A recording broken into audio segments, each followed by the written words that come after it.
O pré-candidato do Missão, que é o Renan Santos, que é o seu pré-candidato à presidência da República, ele pode até ser desconhecido, né, da grande parte da população, mas ele é conhecido do noticiário por algumas denúncias, entre elas tráfico de influência, lavagem de dinheiro e também é suspeito de gerir mal as empresas que ele tem posse, que ele é dono, porque ele quebrou algumas empresas. Primeiro, eu queria saber se o senhor põe a mão no fogo, porque a partir do momento que ele ficar conhecido, denúncias até desconhecidas podem virar conhecidas. Quero saber se o senhor põe a mão no fogo e se ele, que quebrou empresas privadas, tem capacidade de gerir um país. Deputado, entrando então um pouquinho na candidatura do Renan Santos à presidência da República. Essa semana saiu uma pesquisa Real Time Big Data que mostra ele como o principal nome da terceira via. Porém, o maior eleitorado dele é o público rico, elitizado do país. Como que vocês pretendem conquistar a outra parte do eleitorado, o público pobre, a baixa renda, que é a maior parte do eleitorado do Brasil? Ou seja, vocês conversam só com um nicho. Como vocês pretendem dialogar com o restante do país e ser conhecido no restante do país? Quero levantar 2 pontos. O principal recorte do nosso eleitorado não é de renda. O principal recorte é de idade. Os jovens, pobres e ricos, em regra, estão com o Partido Missão, estão com a pré-candidatura do Renan Santos, né? Entre 16 e 24 anos, nós estamos em primeiro lugar, com o Renan tendo mais de 80% de desconhecimento. Primeiro lugar em todas as faixas de renda. Então, o primeiro ponto, o recorte do nosso partido inicial é geracional. Nós somos o primeiro partido que dialoga e representa a geração Z, em sua maioria.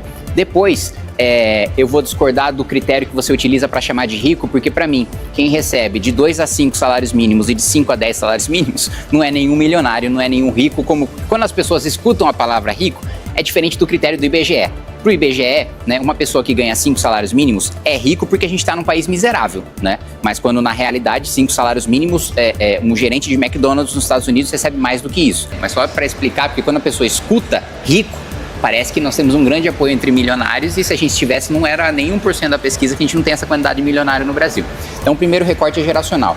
Segundo, é natural que a gente tenha mais acesso e mais conhecimento, né, nas camadas mais pobres da população quando o Renan estiver nos debates da TV. Inclusive espero que tenha um debate na Rede TV e que ele esteja presente, porque vai alcançar o grande público. Ele nunca disputou uma eleição, nunca teve acesso à televisão. O principal problema dele é o desconhecimento, porque quem conhece, vota, né? O Renan é aquele que tem o maior nível, né, de conhecimento, de voto por conhecimento dentre todos os candidatos, de longe, de longe. Ele é o que tem o maior teto, ou seja, ele tem a menor rejeição e ele tem um piso forte já, mesmo com um nível de desconhecimento muito grande. Então, a nossa principal missão é tornar o Renan conhecido, porque, em regra, quem ouve entende que ele é superior aos outros pré-candidatos. Agora, deputado, o pré-candidato do Missão, que é o Renan Santos, que é o seu pré-candidato à presidência da República, ele pode até ser desconhecido, né, da grande parte da população, mas ele é conhecido do noticiário por algumas denúncias, entre elas tráfico de influência, lavagem de dinheiro e também é suspeito de gerir mal as empresas que ele tem posse, que ele é dono, porque ele quebrou algumas empresas. Primeiro, eu queria saber se o senhor põe a mão no fogo, porque a partir do momento que ele ficar conhecido, denúncias até desconhecidas podem virar conhecidas. Quero saber se o senhor põe a mão no fogo e se ele, que quebrou empresas privadas, tem capacidade de gerir um país.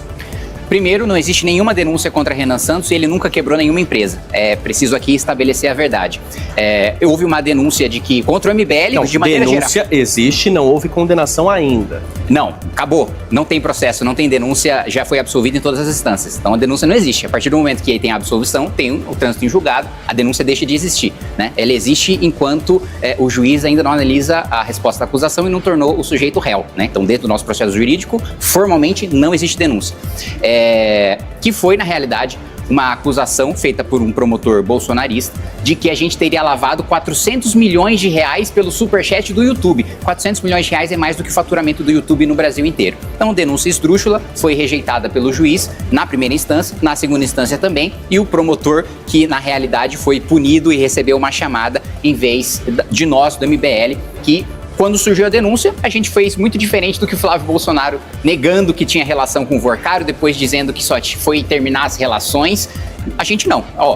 Vocês estão com suspeita sobre a gente? Tome as nossas contas, não precisa quebrar o nosso sigilo. A gente abriu para o Judiciário, a gente abriu para o Ministério Público, não tinha absolutamente nada. Então, primeiro ponto é esse. Não existe nenhuma denúncia, fomos absolvidos em todas as instâncias pelo mérito e não por um problema processual, como foi o caso do Lula, né? Porque uma coisa é, prescreveu, achou uma nulidade. Não, o nosso foi julgamento de mérito, né? Analisaram as contas e isso não havia nenhum problema.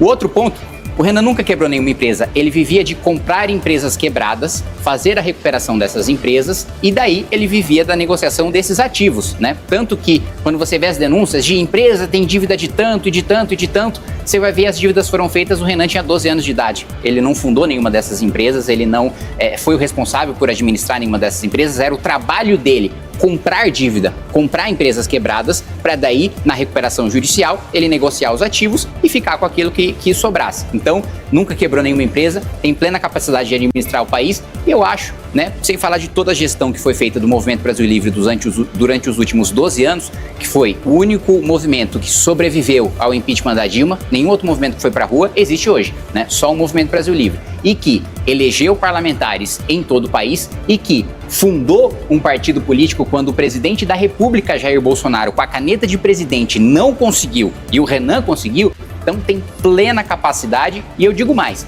ele é o único que tem propostas. Eu peço para as pessoas analisarem as propostas, porque o Lula já desistiu de ter proposta há muito tempo. E o Flávio Bolsonaro, quando perguntaram para ele qual que era a proposta dele, ele falou que não ia revelar para não ser atacado. As nossas propostas estão escancaradas. Podem atacar que a gente tem plena capacidade de defender essas propostas e o Renan, sem dúvida nenhuma, vai mostrar de longe, e eu coloco a mão no fogo, não só em relação à honestidade, mas em relação à capacidade técnica do Renan, que vai ficar muito clara a distância abissal da capacidade dele para os outros pré-candidatos. Deputado, aproveitando ainda sobre Renan Santos, se eleito, como vocês pretendem governar? Porque o senhor é muito conhecido por briga com diversos parlamentares de diversos partidos, é oposição à esquerda, mas também não dialoga com a família Bolsonaro, com partidos ali desse espectro da direita ligados à família Bolsonaro. Como que o senhor e o Partido Missão e o Renan Santos, como vocês imaginam governar um país sem diálogo?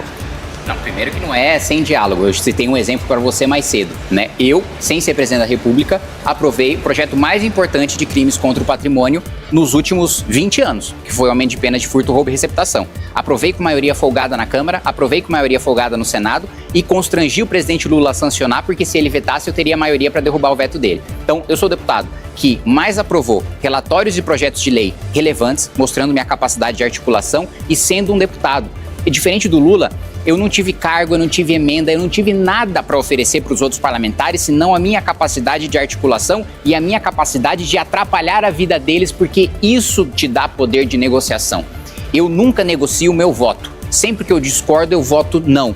Mas eu tenho a capacidade, eu estudei o regimento interno da Câmara dos Deputados, como assim 99% dos deputados não fizeram, e eu tenho a capacidade de fazer uma votação que duraria 5 segundos, durar 1 mês com a minha obstrução e com o meu conhecimento do regimento, e é essa obstrução que eu utilizo como arma, né, para negociar a aprovação dos meus projetos e relatórios na Câmara dos Deputados. Ao mesmo tempo, eu vou te dar um exemplo de quando eu fui presidente da Comissão de Educação. Tinha vários ministros da educação, né, de Jair Bolsonaro envolvidos em vários escândalos de corrupção. Vocês devem se lembrar também que teve uma dança das cadeiras diversa ali e, principalmente no período que eu fui presidente da Comissão de Educação, que mais convocou ministros da educação para prestar esclarecimentos em relação a escândalos. Para dar uma demonstração em relação à nossa habilidade de articulação, quando eu precisava convocar ministro do Bolsonaro para investigar a corrupção, eu construía a maioria da comissão me articulando com a esquerda e convocava.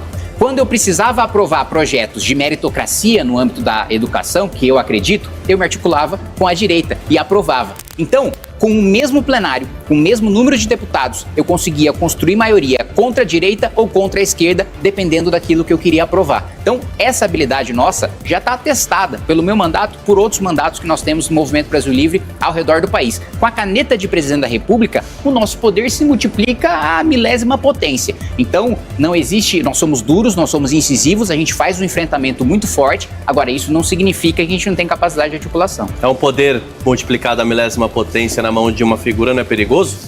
Não, mas isso é a natureza do presidencialismo, né? O poder de um deputado federal, claro que vai ser desproporcionalmente menor em relação ao presidente. E é natural que assim o seja, porque o presidente tem muito mais voto do que eu. Tem mais legitimidade democrática para exercer esse poder, portanto. Se você gostou do nosso conteúdo, não esqueça de deixar o like e se inscrever no canal. Até o próximo vídeo.